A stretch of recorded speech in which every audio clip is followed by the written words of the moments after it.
The most important Mercedes model worldwide is still the Mercedes C-Class, and here it is in the all-new generation.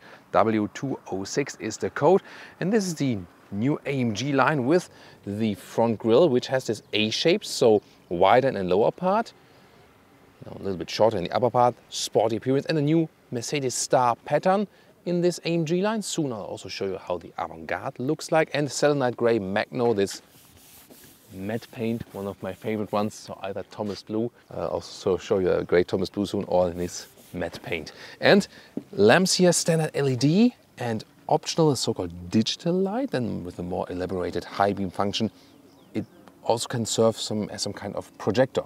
But overall, a sporty look definitely for the new C-Class for all versions. And if you don't have the AMG line, but the Avantgarde trim level here, then you have this front grille with the vertical fins like this, and so the vertical black fins and the big horizontal chrome fin.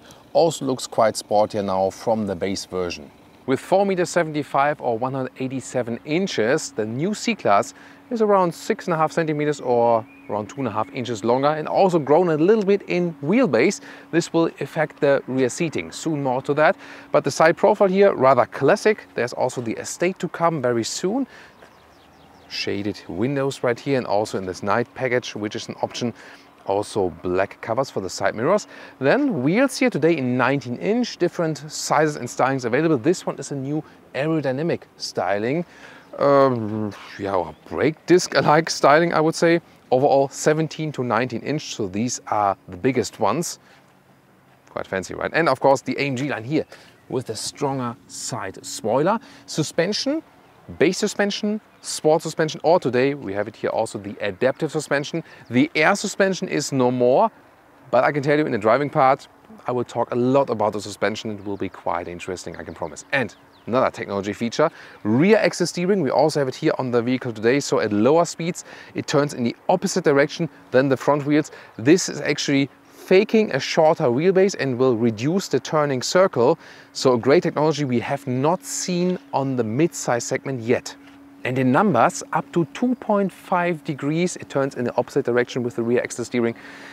And the turning circle is reduced by 40 centimeters or 16 inches, really massive. However, up or over a threshold of 60 kilometers or 37 miles per hour, then rear axis steering turns in the same direction than the front wheels, and this is giving more stability at higher speeds. Yeah, definitely really crucial technology, but of course also pricey. Then here design, really sleek, especially in this paint again. Horizontally drawn tail lamps. This brings more modern style and also stresses the width of the vehicle. However, you also have to think about that CLA, C-Class, even E-Class now, even the S-Class, they all look more or less the same in the rear now. And massive Autogefühl fake exhaust police alert right down here in the AMG line.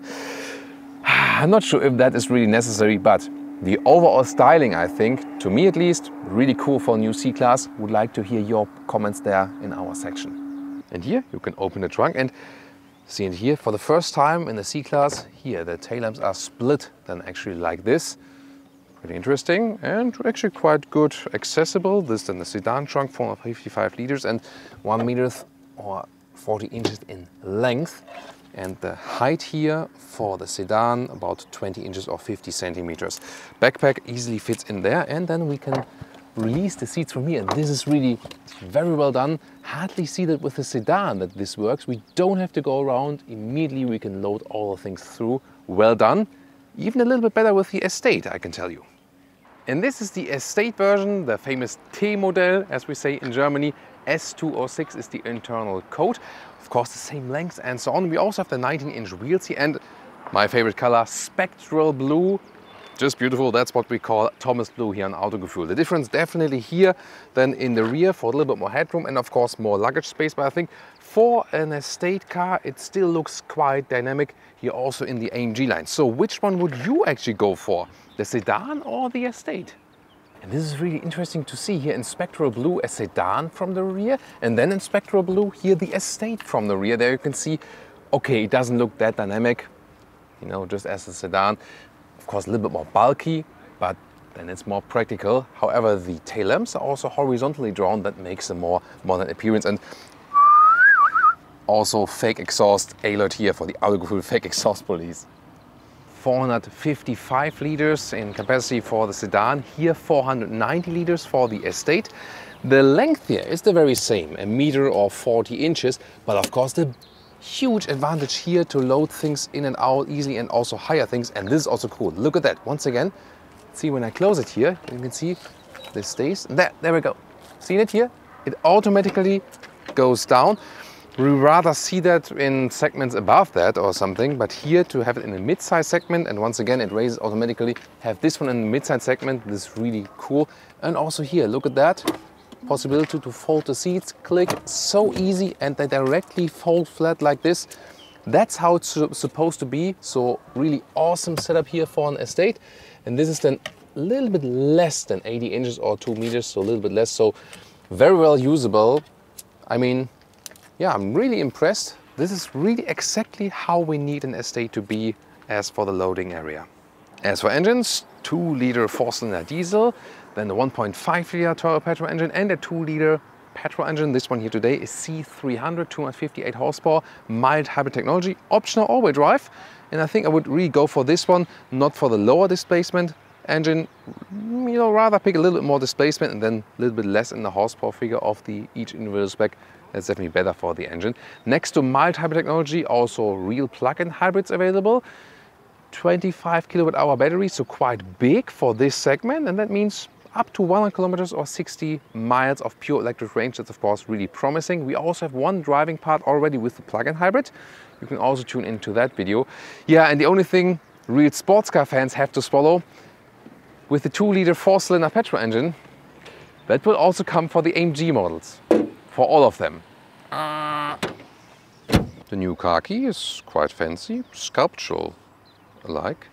Then door closing sound, not quite solid, but we heard it better, definitely. So a Golf, for example, has a better door closing sound.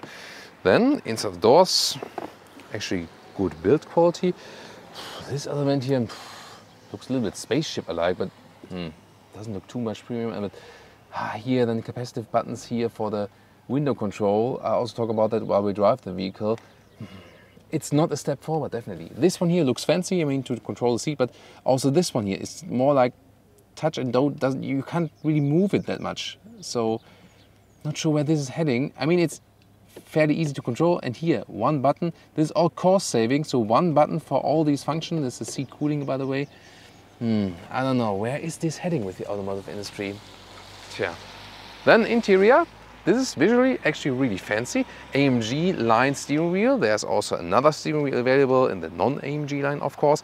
Digital instruments, everything digitalized, and nice ambient lighting here in the air vents, and they also look really, really fancy, right? And the whole cockpit is also leant towards the driver.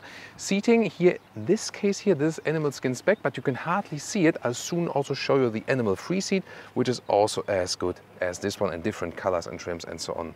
Comfortable seating position, and with Monometer 86 or 6'1", still have some headroom left. Yeah, I can put the seat a little bit lower like this, you know, but it's better actually when the seat is a little bit more upright, because that way I'm falling backwards at the moment, and when I put it a little bit higher, then the seat surface is a little bit more upright. Electric control here for the steering wheel, not necessarily in the lowest trim version though. And the steering wheel really looks cool, but then again, capacitive functionality, once again, I mean, am I complaining too much about capacitive button? Or what do you think about capacitive buttons? Because I always make the experience that while driving, it's really hard to control. However, here, these digital instruments right there, they're actually quite fancy and they are really fast. So good processing power. So when you, for example, here hit the nav screen like this, you have a GPS integration all over the place. This is really fast. So even faster than the central infotainment system, and of course, really large than overall. And now let's take a look at the different trim and also other color from the inside actually. Look at that. We have some other decor elements and most importantly this seat here. So the Artico leather red high grade is available here in bright, but also in brown and in black. And look at that, it's perforated, even has seat cooling available. That's really cool, and it's really soft and plush. So it feels great, no one would see a difference. This is one of the best examples to use alternative materials that are more sustainable and more animal friendly, yet at the same time, no compromise on comfort or luxury features. So when I'm sitting here now, it's the very same comfort. No one could really tell the difference. Really soft and plush. And once again, since you also have the seat cooling right here at the inside of the doors, you can also stay cool, although you have a slick surface. You know that fabric surfaces usually stay cooler in summer and are also warmer in winter. But then again, some of you guys also want surfaces that are able to wipe clean them easy or something, or just want this look or the feeling.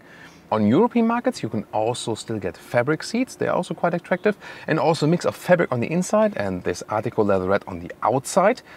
And then for all markets, you can get here the leatherette seats. Again, as I said, in black, beige and brown. So this really wide variety of choices which are also animal free. That's well done and the quality is really superb. But you know how it is with the German premium manufacturers. This screen, the 12.3 inch, is an option. Standard would be 10.25, a little smaller one.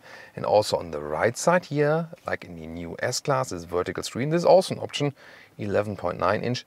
A smaller 9.5 inch would be standard. And then the good thing is you would have, I heard at least, some manual climate dials here, and I would prefer that. So don't go for the biggest screen, because then the climate unit here is in the screen, and we all know once again it's okay, but it's harder to control. So you can do it, but maybe you don't want to do it, you know. Really prominently also placed once again these air vents and nice clicking sounds here, and ambient lighting. That's something that Mercedes can do very, very well. And also everything is like wrapped tightly from the design. Let's take a look here at the infotainment unit. It looks really impressive. However, sometimes it's a little bit complicated to control, especially while driving. Stationary here is okay. Wow, well, it's really hot. So when the sun goes on the screen, and I mean, most infotainment systems are like this in the car.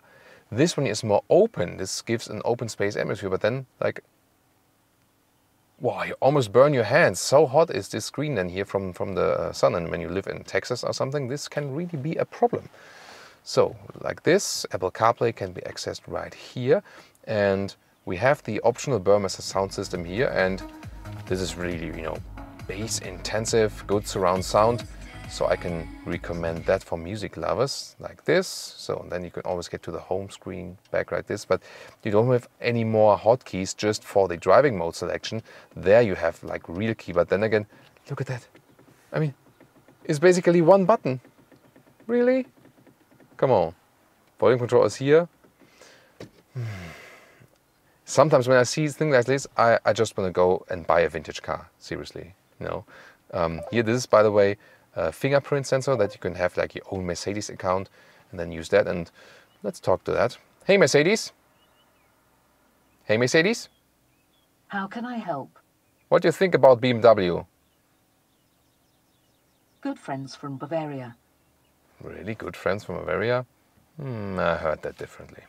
Middle console, you can open this one and then you have USB connectors, 2x USB-C, and also inductive charging pad there in the front. Phones. And then we have the cup holders. They are also somewhat adaptive.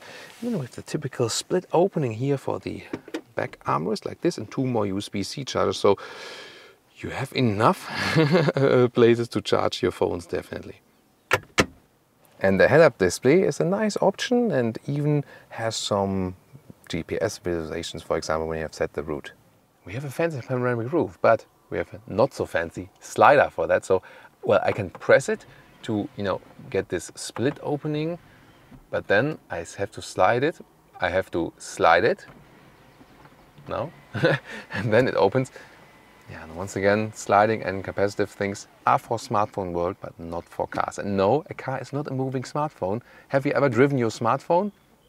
Didn't work for me so well.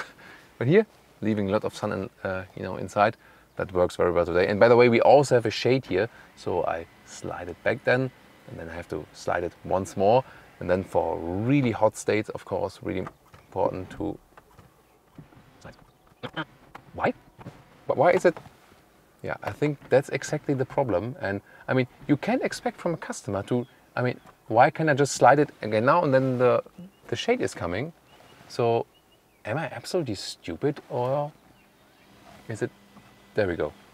What do I do differently now? So Maybe I try with the MBUX. Hey Mercedes.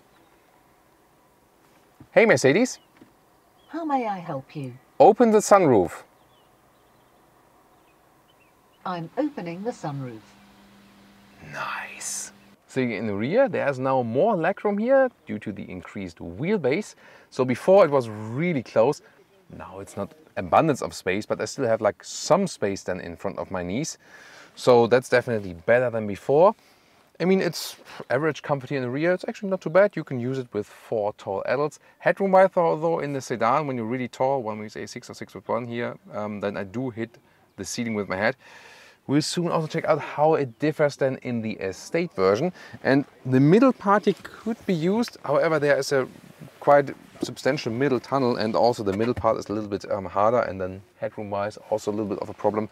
Yeah, but the new climate unit here in the rear, that is actually quite fancy. Let me turn on the AC right there, and then we can take a look at it. You've forgotten your phone. And now the comparison rear of the Estate. How is it different? First of all, here again the bright Artico seats. So this, once again, the man-made leather, as Mercedes calls it, or Artico or MBTex in the US. So again, also in the rear, really plush, soft, and also perforated for better climate comfort. Wow, also really impressed with that. And let's get inside. What's different to the sedan? And you've seen when we have panoramic roof installed, which we have today in both vehicles, both sedan and Estate. So it's very good to compare. In the sedan, I did hit my head here at the ceiling, but here I can exactly fit in with 1.86 or 6'1". So if you're traveling with tall adults, the Estate, the T-Modell, das T-Modell, German lesson for today, then this one is here, das T-Modell, is really the better choice.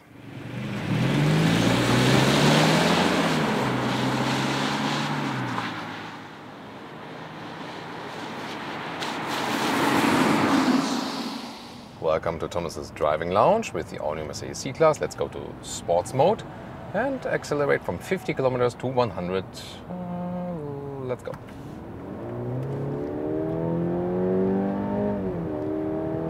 Dropped it even a little bit faster. So yeah, quite good acceleration here with the C300, which will be, oh, speed cameras, pay attention to that. C300 will be actually probably the worldwide bestseller, or one of the best sellers. We have it here in the 4MATIC version, so the all-wheel drive, and definitely more than enough power.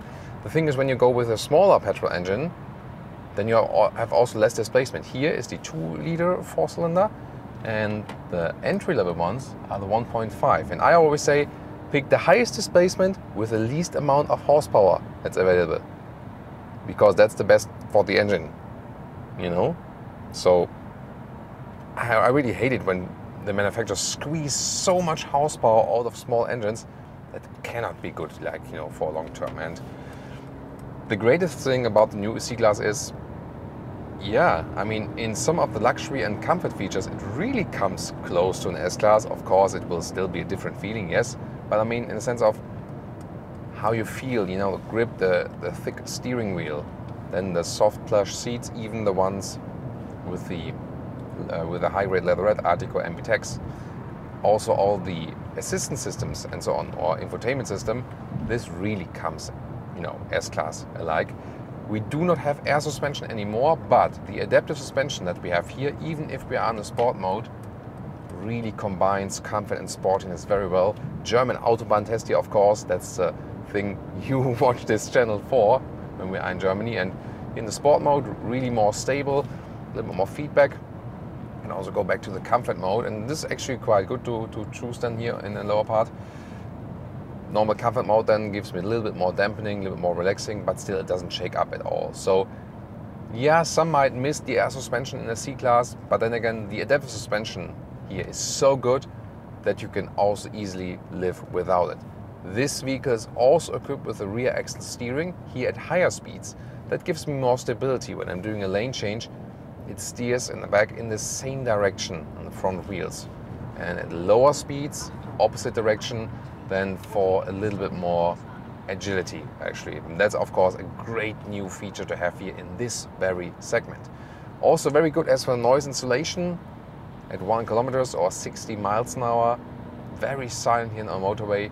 That's where the C-Class is really very good. And also if you compare the other competitors in this segment. The main ones, of course, would be the Audi A4 and the BMW 3 Series, which are also really silent, no doubt about that. But here, once again, in these features here, yeah, very, very good.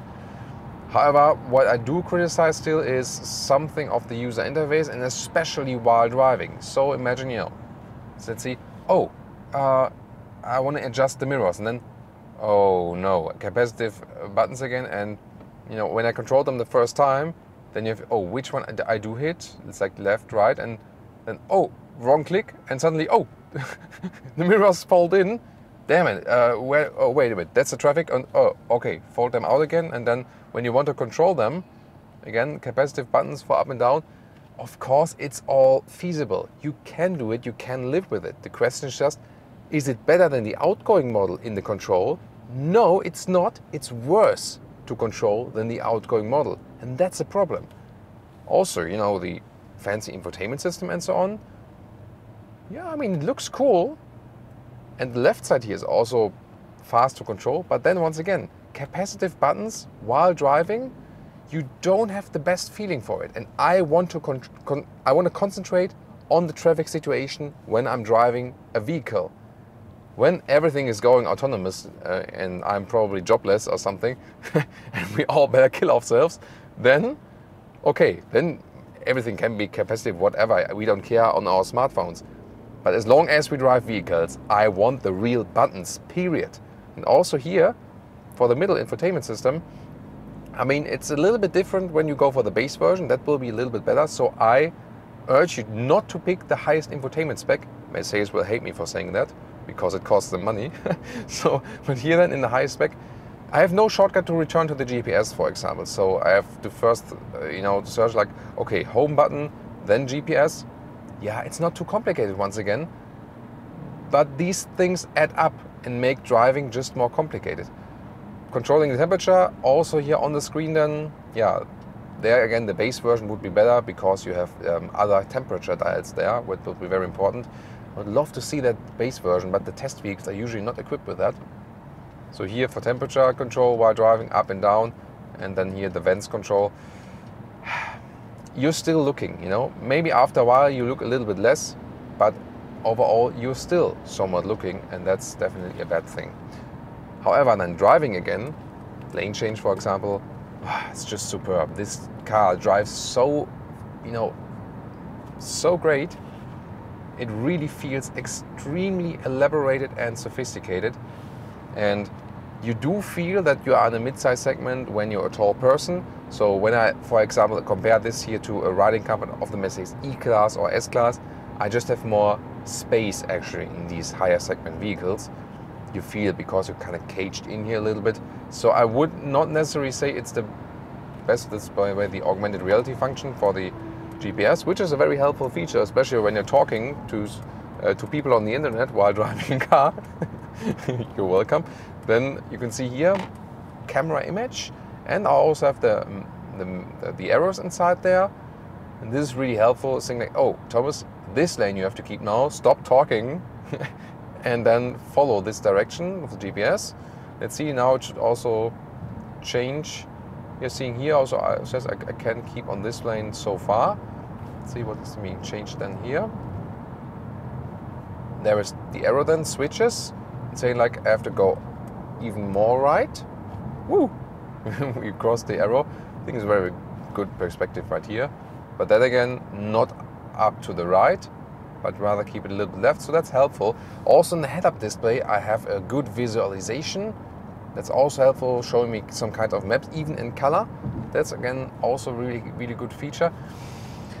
Yeah, but this is not a vehicle, at least in the highest spec, where you drive for the first time, you sit down, drive it, and I know everything. Everything is okay. And I think cars should be that way.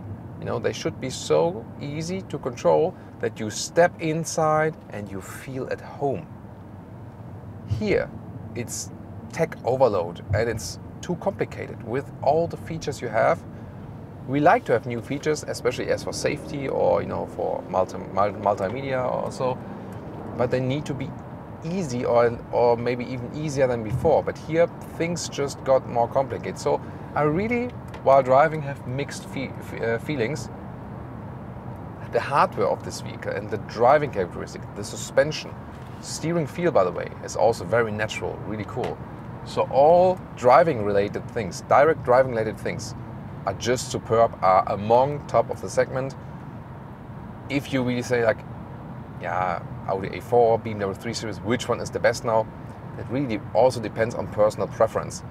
This one in a normal version rather laid out on comfort. The BMW 3 Series from the base version is a little bit sportier. Also the Audi A4 is sportier. So I would say like from comfort to sportiness, it's more like Mercedes, Audi, BMW. So that would be like the personal preference then. The AMG version then later on of this one, of course, will be then sportier than the other sporty versions. So Mercedes always has a huge gap between their non-AMG models and the AMG models. That's really interesting. Yeah, but in general, it's really, you know, the hard facts so great, but the user interface, they put so much work into that. And I really think I have to say that they made the user interface worse than before. So to me, the solution is, yes, you can easily go for the new C-Class as one of the best mid-size vehicles to drive, definitely, but do not pick the highest trim. Do not go for every option that is available, because this is even making things more complicated. So keeping it low spec or mid spec to have more, you know, the classic climate knobs or something, this makes things easier. So save money and make things easier. That's good news, isn't it? German Autobahn high speed. It's always the best test for the vehicles. So now at 180 kilometers an hour, like 110 miles per hour, and once again good noise insulation and how calm and stable the car is here. Lane change at high speeds, doesn't shake up at all. I don't have to correct anything. That feels really, really good. So once again, this adaptive suspension here is really top notch, and build quality from the, you know, NVH and so on. Also, so noise, vibration, harshness. Yeah, that's once again top notch. So one more thing about the assistance systems, of course, play an even more important role, going back to comfort mode. And this is also with the most sophisticated build in here. And here also lane is being kept also on the motorway. And the distance to the car in front of us, I can also set the speed here at the steering wheel, for example. So I now also can reduce the distance, for example, or set just a limiter. But most of the time you have the adaptive cruise control in place then, and you see here also lane is being kept. And after a while it should also start complaining. Let's see, when does it complain? Then I can show you the capacitive steering function. Not complaining yet. So when does it say, Evil Thomas, don't do that? Now. So, and then, see here, I just touch the steering wheel that the car knows I'm here. I don't have to like shake it or something. And the fuel consumption before the last acceleration here, we were here for the C300 2-liter 4-cylinder petrol engine, turbo of course. Around 7 liters on 1 kilometers, so some 30 mpg US and some 40 mpg UK. And now off the motorway, once again you can see here augmented reality arrows. They're really helpful, I think. You know? And here we can also test the agility. Nice corner we have. I'm in the sports mode. And once again, good commands from the steering wheel to the road. Really nice in the sport mode, a little bit more feedback then. And so this overall very natural driving feeling this car is offering here, a little bit accelerating out. It's really nice. Also in the all-wheel drive version, there's still a rear wheel bias. Now we have to be a little bit careful here. Yeah, there we go. And accelerating out. So when you have the all-wheel drive, it doesn't feel that you're being pulled from the front too much. Still more power to the rear wheels. However, my choice would definitely be C300 rear wheel drive. I think that is the best setup then here for this vehicle. Interesting definitely to compare it to the BMW 3 Series and also to the Audi A4. We have of course reviews of these, and looking forward to your comments. Which one do you actually find better?